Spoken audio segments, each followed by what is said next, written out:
গুলো টাস টাস করে ফেটে যাবে, জাহান্নামের আগুনের গরম, জমিনটা তামা হয়ে যাবে। নবীরা পর্যন্ত নাফসি নাফসি বলে কান্না করবেন, উম্মতেরা পাগলের মতো দৌড়াবেন। আল্লাহ পাক কহরিয়াতের আওয়াজ দিবেন, মারাত্মক আওয়াজ, রাগান্বিত আওয়াজ। লিমানিল মুলকুল ইয়াউম লিল্লাহিল ওয়াহিদিল কাহ্হার।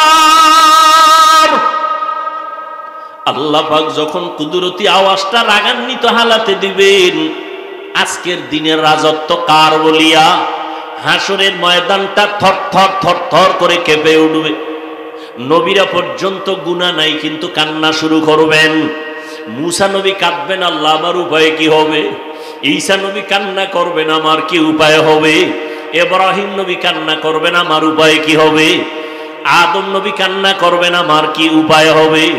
নূহ নবী কান্না করবেন, আমার কি উপায় হবে?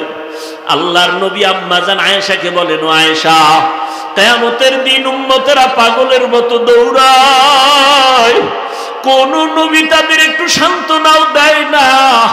এই উম্মতরা ঘুরতে ঘুরতে ঘুরতে ঘুরতে আমার কাছে দৌড়াইবে। আম্মা জান আয়েশা বলে, নবী আপনাকে কোথায় তারা পাবে? নবী বলেন, আমি আমার মাওলার সামনে মাকামে মাহমুদে সেজদায় পড়ে কাঁদবো। সমস্ত নবীরা নিজেদের জন্য কান্না করবেন।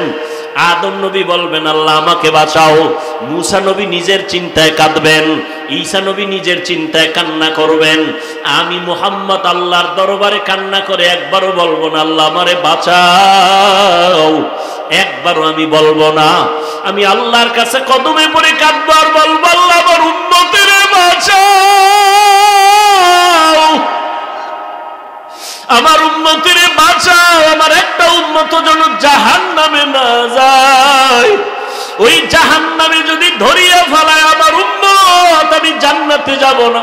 যেই উম্মতের জন্য আমি মুহাম্মদ দান দান শহীদ পর্যন্ত করে ফেললাম, যেই উম্মতের জন্য আমি ঘুমাইতে পারি নাই, যেই উম্মতের জন্য পেটে পাথর বেঁধেছি, ওই উম্মতের জন্য নবী কান্না করবেন। আল্লাহ বলবেন, নবী আপনি কাঁদবেন না, মাথা উঁচু করে আপনার উম্মত গুলো বাছাই করে করে জান্নাতের দিকে নিয়ে আগাইতে থাকেন। আমি আমার উম্মত গুলো ধরে ধরে জান্নাতের দিকে নিয়ে যাব। আম্মা জান আয়েশা রাদিয়াল্লাহু আনহা বলেন, নবী কোটি কোটি কোটি কোটি হাজার কোটি মানুষের ভিতর আপনার উম্মত চিনবেন কি করে? মুসা নবীর উম্মতেরাও থাকবে, ঈসা নবীর উম্মতেরাও থাকবে, আদম নবীর উম্মতেরাও থাকবে। আমার নবী বলেন, ও আয়েশা, আমার উম্মত যারা খাঁটি উম্মত, 5 বেলার ওযু বানাইয়া নামাজ আদায় করেছে, কিয়ামতের দিন নামাজের ওযুর অংশগুলো নূরের আলোতে ঝলমল করা শুরু করবে। আমি নবী দেখে দেখে তাদের জান্নাতের পথে নিয়ে যাব। ও নবীর আশিকের দল, ও বেনামাজির দল, ওই দিন যদি আমার নবীর বাসায় বাদ পড়িয়া যাও, নবী যদি তোমাকে বলে তুমি আমার উম্মত না, নামাজ পড়ো নাই, ওই দিন কিন্তু বিপরীত লাইনে তোমার হাতে হ্যান্ডকাপ লাগিয়া যাবে। আল্লাহ অর্ডার করবে, ফেরেশতা এই গুনাহগার বেনামাজির হাতে জাহান্নামের হ্যান্ডকাপ লাগাও, জাহান্নামের দিকে টেনে টেনে নিয়ে যাও। জাহান্নামের আগুন শরীরে লাগবে, কলিজা পর্যন্ত ভুনা হয়ে যাবে। ও যুবক, স্কুলে পড়ো, কলেজে পড়ো, চাকরি করো, ব্যবসা করো, কোনো বাধা নাই। আল্লাহকে পাওয়ার জন্য আলেম হওয়া শর্ত না, মাদ্রাসায় পড়া শর্ত না। অন্তরকে গুনাহমুক্ত করে দাও, মা বাবার দোয়া নিয়ে চলো, উলামায়ে কেরামের পরামর্শ নিয়ে নবীর তরিকা সুন্নত অনুযায়ী চলো।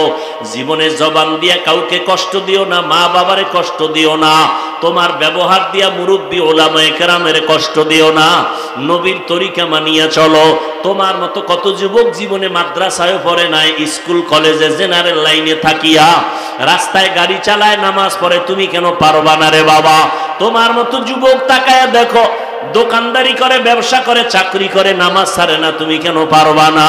ও বাবারা, বুড়ারা, আপনাদের মতো কত বুড়া মুরব্বীরা মসজিদে গিয়া 5 বেলার নামাজ পড়ে, আপনারা কেন পারবেন না? অর্জন করাটা মধুর মতো মজা, কিন্তু এলেম অনুযায়ী আমল কইরা আল্লাহ পাওয়া চুলের মতো বড় কঠিন। এত সুন্দর মজলিসটা কেমন মনে করেন? দেখছেন নি নবীজি মজা করতেছেন, নবীজি কি করতেছেন? মজা করতেছেন, খুব সুন্দর মজা। মজার মধ্য দিয়া হেদায়েতের আলো আসতেছে। কি আলো আসতেছে? আর আমগো মজার ভিতরে দিয়া গুনাহ আসতেছে, গুনাহ। মজা করি গুনাহ দিয়ে, নাউযুবিল্লাহি মিন যালিক। আল্লাহ হেদায়েত দান করুন। হযরত আলী আছে না নাই? নবী যদি অনুমতি দেন আমি একটা করি। হযরত আলী ডাক দিয়ে এখন, ইয়া রাসূলুল্লাহ, দিন কায়েম, দুনিয়াতে দিন কায়েমের জিহাদে যাওয়া পেয়ালার মতো চমৎকার, ওই রাস্তায় শাহাদাতের পেয়ালা পান করা মধুর মতো মিষ্টি, কিন্তু আল্লাহর মোহাব্বত নিয়ে যুদ্ধের ময়দানে জীবনকে বিসর্জন দেওয়া চুলের মতো বড় কঠিন। ফাতেমা কা আব্বা এত সুন্দর মজলিসে মতামত নিতেছেন, আমার একটা নিবেন না? নবী বলেন, মা তুমি বলো, তোমারটাই তো নিতে আসছি, বলো। ফাতেমা রাদিয়াল্লাহু আনহা বলেন, ওরে আব্বা জান, রহমতের নবী আমার, আমি তো নারী হিসাবে নারীদের বিষয়টাই টানি। বলে কি? কয় নারীদের পর্দা করা পেয়ালার মতো চমৎকার, পর্দা রক্ষা করিয়া চলা, চেহারাটা পেয়ালার মতো চমৎকার, আর পর্দা জীবনে কায়েম করা, এটা হলো মধুর মতো মিষ্টি। কারণ যেই মেয়েটা হাত কাউকে দেখায় না, চেহারাটা কাউকে দেখায় না, ওর একটা ভেতরে পাওয়ার থাকে আলাদা, সতীত্ব নষ্ট করে না, এর পাওয়ার আলাদা। ফাতেমা বলেন, ইয়া রাসূলুল্লাহ, কিন্তু বেগানার নজর থেকে নিজেকে বাঁচাইয়া রাখা চুলের মতো কঠিন। বাদ আছে কে? কথা কয় না। নবী কয়, আমি একটা কইতাম না? নবী সবাই কয়, আপনি একটা তো কইবেন ইয়া রাসূলুল্লাহ। এর মধ্যে জিবরাইল হাজির। জিবরাইল কয়, এত সুন্দর মজলিস চলতেছে, আমি কি কমু না? আমি কি বলবো নবী রাসূল? হ্যাঁ বলেন। জিবরাইল ডাক দিয়া বলেন, ইয়া রাসূলুল্লাহ, আমি বলতে চাই, আল্লাহ রাস্তায় চলবে, দ্বীনের উপরে চলাটা, দ্বীনের আলো নিয়ে চলাটা পেয়ালার মতো সুন্দর, এর উপরে আমল করাটা মধুর মতো মজা, আল্লাহর সন্তুষ্টি অর্জন করা হলো চুলের মতো কঠিন। জিবরাইল কয়, আমনে গো মজলিস দেখা আল্লাহও কিছু কইতে চাইছেন, আল্লাহও বলতে চান। আল্লাহ, নবী বলেন, আল্লাহ বলার আগে আমারটা বলল লই। নবী বলেন, আমি আল্লাহর মারিফত অর্জন করা পেয়ালার মতো চমৎকার, চমকদার, আর মারিফতের মজা অন্তরে জমা করার নাম মধুর মতো মিষ্টি। আল্লাহর পরিচয় লাভের নাম মারিফত। মারিফতটা পেয়ালার মতো চমৎকার, আর আল্লাহর পরিচয় অন্তরে ধারণ করা হলো মধুর মতো মিষ্টি। কারণ যার মধ্যে আল্লাহর পরিচয় একবার আসবে, সে হবে আল্লাহর আশিক। ও যুবক, তুমিও মুসলমান, আমিও মুসলমান, তোমার আল্লাহ আমার আল্লাহ এক, তোমার নবী আমার নবী এক, তোমার ধর্ম আমার ধর্ম এক, তোমার কাবা আমার কাবা এক, তোমার কালেমা আমার কালেমা এক। ও নবীর আশিক, তুমি যে আল্লাহর গোলাম, আমিও সে আল্লাহর গোলাম। তুমিও যে নবীর উম্মত, আমিও সে নবীর উম্মত। তুমি যে কালেমা পড়েছো, আমিও সেই কালেমা পড়েছি। তোমার যে কাবা, আমারও সেই কাবা। তোমার যে ধর্ম, আমারই সে একই ধর্ম। অথচ তোমাকে পায়ে ধরে ধরে ধরে ধরে বয়ান করার পরেও তুমি দাড়ি রাখতে চাও না। আমি দাড়ি কাটতে লজ্জা পাই, তুমি দাড়ি রাখতে লজ্জা পাও। তুমি কেমন মুসলমান? আমি টুপি মাথায় না দিলে লজ্জা লাগে, তুমি মাথায় টুপি দিতে লজ্জা লাগে। তুমি কেমন মুসলমান? আমি আল্লাহর ঘর মসজিদে না ঢুকলে লজ্জা লাগে, তোমার মসজিদে ঢুকতে লজ্জা লাগে। তুমি কেমন মুসলমান? আজকে তো হিন্দুদের যদি এত কষ্ট করে বয়ান করতাম অনেক লাভ হতো। 6 মাসও লাগতো না, আমার দেশের হিন্দু বৌদ্ধ দল মদিনার আশেক হয়ে যেত ইনশাআল্লাহ। কিন্তু 12 মাস কুত্তার মতো দৌড়াই। সব আলেম ওলামারা না খাওন আছে, না ঘুম আছে, না সুস্থতা আছে। এত পেরেশানি করে পাও ধরে ধরে ধরে ধরে বয়ান করি। একবারও কিন্তু বলি নাই আমি 5 কল্লি টুপি মাথায় দিয়েছি, তোমরাও দাও, না হয় জাহান্নামে যাবা। একবারও বলি নাই। অন্য টুপিওয়ালারে গালিও দেই নাই। আমি কওমি মাদ্রাসার সন্তান, কোনোদিন আলিয়ার বিরুদ্ধে বলি নাই, স্কুল কলেজের বিরুদ্ধে বলি নাই। আমি তাবলিগের লাইনের সন্তান, যারা তাবলিগ করে না এদের একটা গালিও দেই নাই। আমি নাভির নিচে হাত বেঁধে নামাজ পড়ি, যারা বুকে হাত বেঁধে নামাজ পড়ে গালি দেই নাই, হিংসা করি নাই। আমরা 20 রাকাত তারাবি পড়নেওয়ালা মুসলমান, 8 রাকাত ওয়ালাদের গালি দেই নাই, হিংসা করি নাই। তুমি আমার 20 রাকাত নিয়ে কেন এত অ্যালার্জি? তুমি আমার কওমি নিয়ে কেন অ্যালার্জি? তুমি আমার টুপি নিয়ে কেন এত তোমার অন্তরে ব্যথা? আমি তোমার আলহামদুর পরে আস্তে আমিন বলি, তুমি জোরে জোরে আমিন বলো। কোনোদিন তর্কে যাই না, গালিও দেই না, হিংসা করি না। তুমি আমার আস্তে আমিন নিয়ে এত অন্তরে কেন এত ব্যথা নিয়ে চলো? আল্লাহর বান্দা, আমি মাদ্রাসায় পড়ুয়া, বলি নাই স্কুল ছেড়ে দাও, কলেজ ছেড়ে দাও, সব মাদ্রাসায় চলে আসো। একবারও বলি নাই। পাও ধইরা শুধু একটাই বলি, মা বাবার কথা মতো চলো, ওলামায়ে কেরামের পরামর্শ নিয়ে চলো, মদিনার নবীর আদর্শের মালা গলায় লাগাও রে যুবক। একটাই দাবি। ওই এতক্ষণ তোমার সামনে বয়ান করলাম, একটা দলের পক্ষে কথা বলি নাই। এই আওয়ামী লীগের পক্ষে বলছি। সত্য কথা বলো, মানো আর না মানো, সত্য স্বীকার করো। আওয়ামী লীগের পক্ষে বলছি, বিএনপির পক্ষে বলছি, বলো। তা তুমি আমাকে দলের দালাল বলো কেন? এই বেয়াদব, এই মা বাবার অভিশপ্ত সন্তান। আমি চরমনের পক্ষে বলছি, তাবলিগের দালালি করছি, যে চরমনাই না করলে জাহান্নামী, তাবলিগ না করলে জাহান্নামী বলছি। তা তুমি আমাকে দালাল বলো কেন? তুমি কি বুঝো দালালে?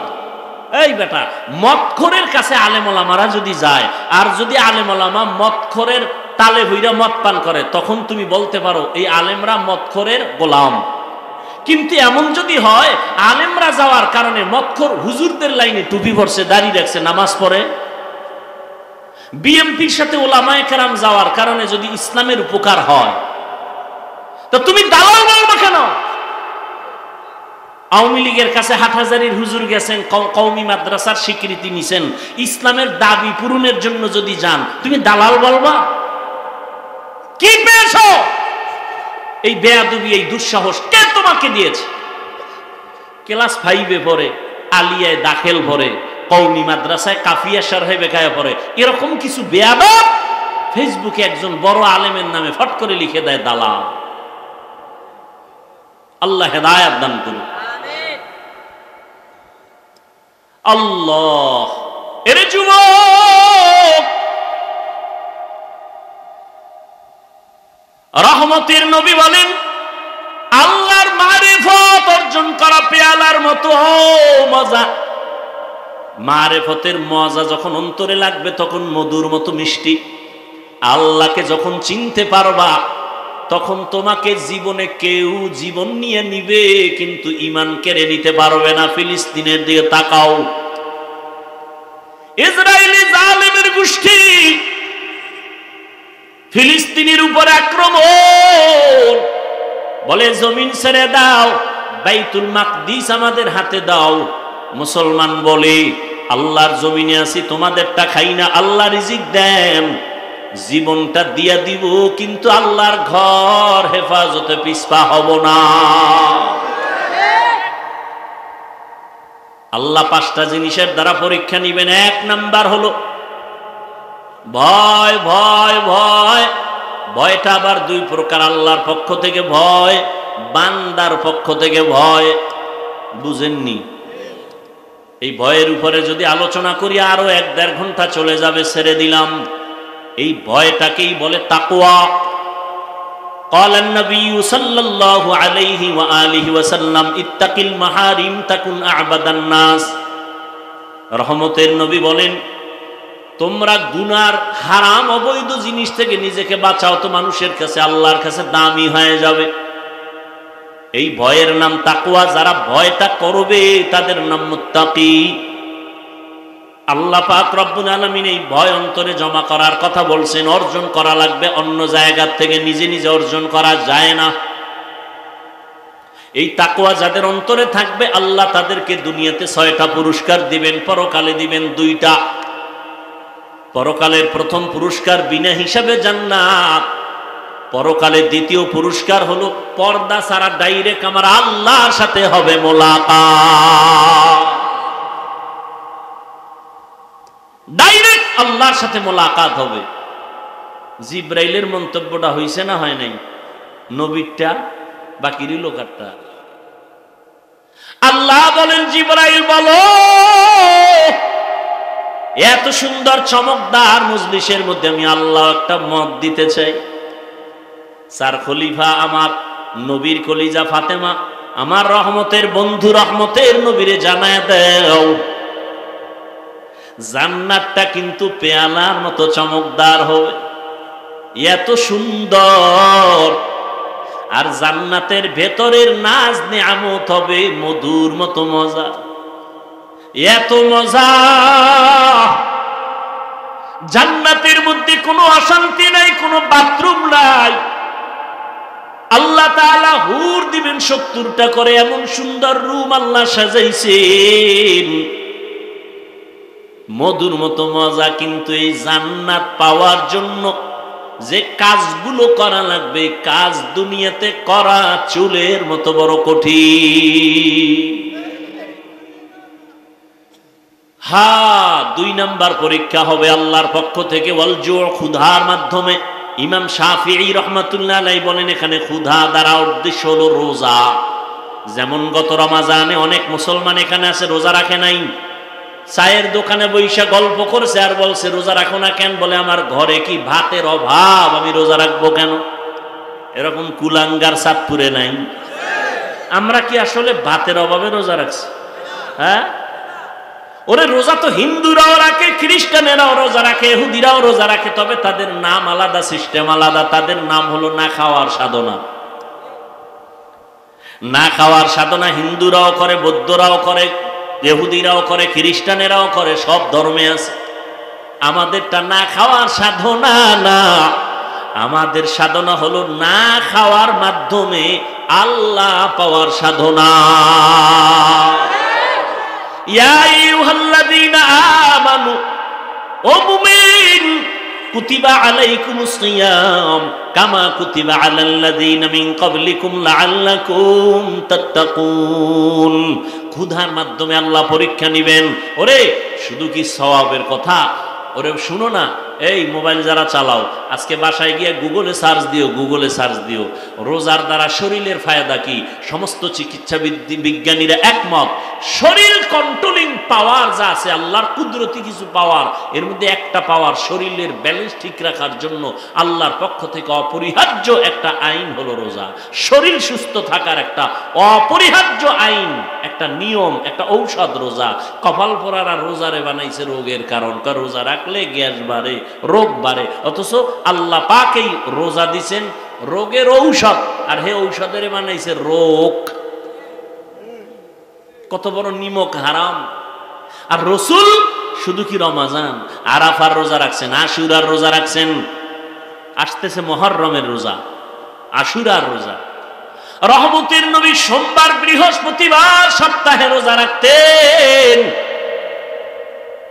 আমি অহংকারীর জন্য বলি না, একটু বুঝাবার জন্য বলি। আল্লাহর বহু বান্দারা রোজা রাখে সোমবার বৃহস্পতিবার। আলহামদুলিল্লাহ আমিও চেষ্টা করি রাখার জন্য, এত সফর করি, এত কষ্ট করিও যদি আমি রোজা রাখতে পারি, বাবা তুমি কেন পারো না? ফরজ রোজা রমজানে রাখবা, শরীরটা সুস্থ থাকবে। এক হিন্দু ডাক্তার রমজান মাসে একটা লেখা দিছে, বিশাল লেখা, রোজায় শরীরের কি কি ফায়দা ডাক্তারি মতে। আর সে রোজা রাখে না, রোজা রাখলে রোগ বেড়ে যাবে, নাউযুবিল্লাহ। ক্ষুধার মাধ্যমে পরীক্ষা, এ বিষয়ে আর কদি আগাইলাম না। 3 নাম্বার পরীক্ষা হবে মালের কোরবানি। ইমাম শাফিঈ রাহমাতুল্লাহ আলাইহি বলেন, এখানে মালের কোরবানি দ্বারা উদ্দেশ্য হলো যাকাত। ধনীরা যাকাত আদায় করো, যাকাত দাও। যাকাত দেওয়া এক জিনিস, যাকাত আদায় করে দেওয়া আর এক জিনিস। সারা বাংলাদেশে ঘুরি, ফাঁকে ফাঁকে সাইনবোর্ডে লেখা দেখি দারিদ্র বিমোচন করো, দারিদ্র বিমোচন করো। জমিনে দারিদ্র বিমোচনের আল্লাহর পক্ষ থেকে একটা মহা অর্থনৈতিক আল্লাহ সিস্টেম দিয়েছেন, যাকাত দিবে ধনীরা। আমি তো আল্লাহর কসম করে বলি, আল্লাহর আইনে ধনীরা যদি পাই পাই করে হিসাব করে গরিবের যাকাত দেয়, এ জমিনে দারিদ্র বিমোচন হয়ে যাবে। সঠিকভাবে যাকাত দেওয়া হয় না, এ বিষয়ে রমজানে অনেক বয়ান করেছি। যাকাত গরিবেরা কয় তো আমাকে কোনো টেনশন নাই, আমাকে মালও নাই, পরীক্ষাও নাই। না, তোমাকে আর একটা পরীক্ষা, জানের কোরবানি। ধনীরা দিবে মালের কোরবানি মাদ্রাসা করার জন্য। আমার ভাইরা কেউ 1 লাখ, কেউ 2 লাখ, কেউ 50,000 ধনী মানুষ দিয়া দিলেন। কিন্তু এখন ঘর উঠানো লাগবে, মাটি কাটা লাগবে, ইট দিয়া গাঁথনি দেওয়া লাগবে, এটা ধনী পারবে না। কয় গরিব তোমরাই খাটনি দাও, জানের কোরবানি দাও। মালের কোরবানি দিলাম আমরা, জানের কোরবানি দাও তোমরা। আল্লাহ সমাজটাকে ব্যালেন্স করে দিয়েছেন। জানের কোরবানি, ইসমাইল নবী জানের কোরবানি দিতে বাবার ছুরির নিচে শুয়ে পড়ছেন। মালের কোরবানি, হাজি সাহেবরা বাইতুল্লাহ যায়, জানের কোরবানি, মালের কোরবানি।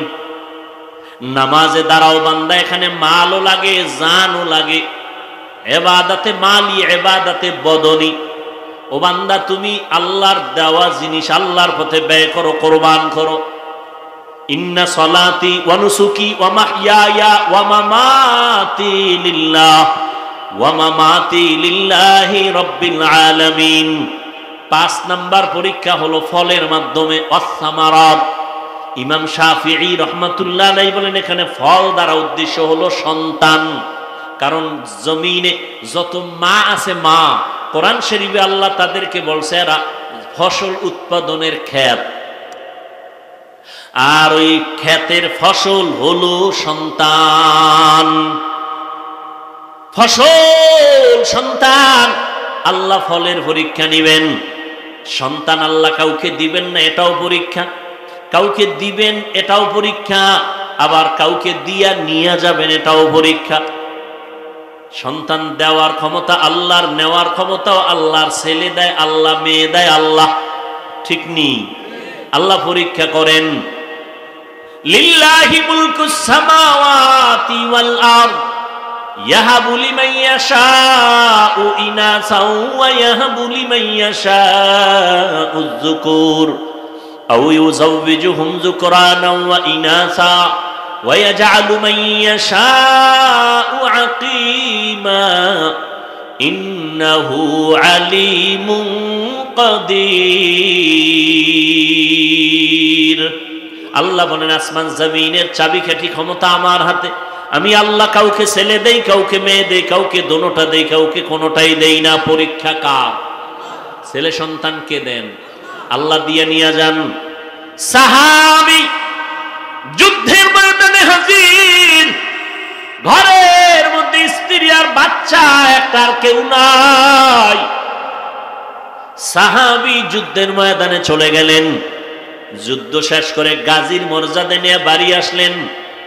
আল্লাহর কুদরতি পরীক্ষা, ঘরের মধ্যে মহিলা আর মহিলার বাচ্চা ছাড়া কেউ নাই। ওই বাচ্চাটা স্বামী বাড়িতে আসার আগে, একদিন আগে মরে গেছে। স্ত্রী একটা বিছানায় শোয়াইয়া একটা চাদর দিয়ে রাখছে, মনে হয় ঘুমায়। রাতে স্বামী ঘরের মধ্যে আছেন, স্ত্রী আনন্দে বরণ করেছেন, খানা দানা আপ্যায়ন করেছেন। স্বামী এক পর্যায়ে বলে, বিবি আমার সন্তানের কি হালাত? স্ত্রী কতটা হেকমত লাগায় জবাব দিলেন, সাহাবী তো, তার স্ত্রীও তো তেমন। আমগো আম্মা জানেরা হুদা জায়গায় স্বামীরে টেলিফোন করে পেরেশানি দেয়। হুদা জায়গা, কই আছো? অমুক জায়গায়, তাড়াতাড়ি আও, একটা বিপদ। ঘরে দেয় কিছুই না, পেট ব্যথা উঠছিল, গেছে গা। এইরকম সাহাবায়ে কেরাম, এমন আল্লাহ তাদের নেয়ামত দান করেছেন। নেককারিন স্ত্রী একটা স্বামীর জন্য বড় নেয়ামত। স্বামীকে পেরেশানি দেয় না, বরং স্বামীর পেরেশানিটা নিজেও ভাগ করে নেয়। ও স্বামী, তুমি অল্প টাকা কামাই করো, কোনো টেনশন নিবে না, আল্লাহ বরকত দিবে। এইটা যদি একজন নারী কয়, স্বামীর আর দুনিয়াতে কি চাই?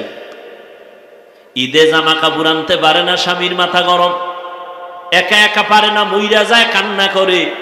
বিবি স্বামীর হাত ধইরা, ও স্বামী আমার, বাচ্চা দুইটা আছে, একটা আছে, তিনটা আছে, ওদের কিছু কাপড় দাও, আমার কোনো কাপড় লাগবে না। আল্লাহ যেদিন তোমারে টাকা দিবে সেই দিন তুমি আনবা। এখন আমরা কোন রকম চলবো ইনশাআল্লাহ, কোনো টেনশন নিবা না। এমন একটা সাহস যদি আম্মা জান স্বামীরে দেয়, ওই স্বামী কোনোদিন হালাল টাকা ছাড়া কারো হক নষ্ট করে হারাম টাকা ঘরে নিবে না। আর যেই মহিলা খালি স্বামীর টাকা চুরি করে, চুরি করে বড় স্টেশন ধরায়, ঠিক নি? এরপরে হকাস মার্কেটে যায়, আরো কত কত নতুন নতুন মার্কেটে দৌড়ায়, ঠিক নি? স্বামী যত আনে নাই, যত আনে নাই, যত আনে নাই। আল্লাহর কসম, স্বামী যদি হালাল ভাবে টাকা রুজি করে, আর স্ত্রী যদি স্বামীর অজান্তে টাকা ডানবাম করে, ওই কামাইতে কোনোদিন বরকত ওই সংসারে হবে না। এজন্য একটা প্রবাদ আছে না, সংসার ধ্বংস হয় না, সংসার ধ্বংস হয় নারীর কারণে, সংসার ধন্য হয়, কথা কয় না, রমণীর গুণে। ভালো একটা নারী ঘরে আনিস রে যুবক, ইডেন কলেজে যাইস, দামি দামি নারী বয়ে দিস, জাহাঙ্গীরনগরে যাও, চাঁদপুরের বিভিন্ন পার্কে যাও, বড় স্টিনে যাও, ডানা কাটা ভরি ঘরে নিয়ে আইও। ডানা কাটা ভরি মানে কি? এই ভরি খালি ডানাই কাটবে। বিয়ার সিঁড়িতে ভাও দিয়া শাশুড়ির ডানা কাইটা কয়, তোর মা খারাপ, ডানা কাটা একটা শেষ। কয়েকদিন কয়, তোর বাপটাও কি করুম? কয়, চাঁদপুর থাকবি? কহ তা শহরে বাসালা, না হয় ঢাকায় ল। ঢাকায় যাইয়া স্বামী একদিক, স্ত্রী আর একদিক, কিছু টাকা আত্মসাৎ করে কয়, তোর ডানাও কাটলাম গেলাম, ডানা কাটা ভরি। এর যুবক, জীবনটা নষ্ট করিস না রে যুবক, চরিত্র অমূল্য সম্পদ। ভালো একটা নারী ঘরে নি, দুনিয়াতে জান্নাতের ঘেরান নাকে পাইয়া খবরে যাবি। আল্লাহ সবাইরে কবুল করেন। বুড়ারা কি আর একটা করবেন? কি বুঝছে আমিন কইলেন? খায় চলে দুইটা সমানে, এখন দুই বিয়ার অস চলে না, বেশি বিয়া করো, বেশি বিয়া করো। হ্যাঁ, দুই বিয়া কইরা শান্তিতে আছে 1 কোটি মানুষের মধ্যে একজন পাবেন কিনা সন্দেহ। বড় বউয়ের মন খুশি কইরা কবরে যাওয়া বড় বড় বড় বড় হাজার বড় থেকে কঠিন। একজনে 4 বিয়া করছে, কয় বিয়া? তো একজনে জিগায়, ভাই আপনি 4 বউর হক আদায় করেন? কহ কেমনে? কয়, ছোট বউর লগে থাকি আর 3 বউর লগে মোবাইলে সারি, হক আদায় কর। 4 বিয়ার ওয়াজ চলে, কিন্তু আল্লাহ যে একটা রেড সিগন্যাল দিয়ে রাখছে, আয়াতটার মধ্যে খবর নাই। ওয়া ইন খিফতুম, আছে না নাই? যদি তুমি স্ত্রীদের মধ্যে ইনসাফ বজায় না রাখতে পারো, খবরদার ফাওয়াহেদা, একটা নিয়ে থাকো।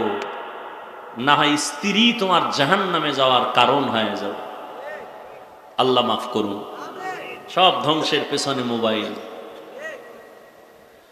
হ্যাঁ যুবকেরা, চরিত্র সুন্দর করো, ডাক্তার হও, আদর্শবান হও, ইঞ্জিনিয়ার হও, আদর্শবান হও, জীবনে সম্মান দেখবা কাকে বলে। দুনিয়ার মানুষ তোমার পায়ের নিচে গুরু গুরু গুর করো, সম্মান। চরিত্র লাগবে, চরিত্র। আর লাগবে শারীরিক সুস্থতা। চরিত্র ঠিক রাখতে হলে রাতের ঘুম, মোবাইল থেকে দূরে থাকো। সুস্থ থাকার জন্য অপরিহার্য কর্তব্য রাতের ঘুম। দোনোটাই নষ্ট করছে এই রাতের ঘুমও নাই, চরিত্রও ঠিক নেই। কার কারণে? মোবাইলের কারণে।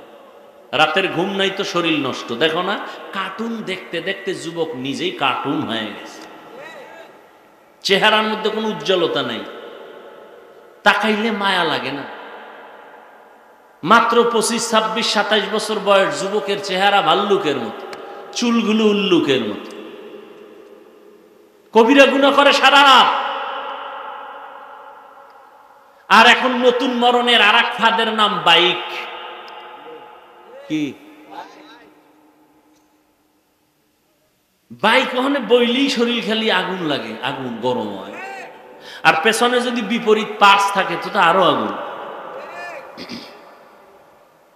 আল্লাহ হেদায়াত দান করুন।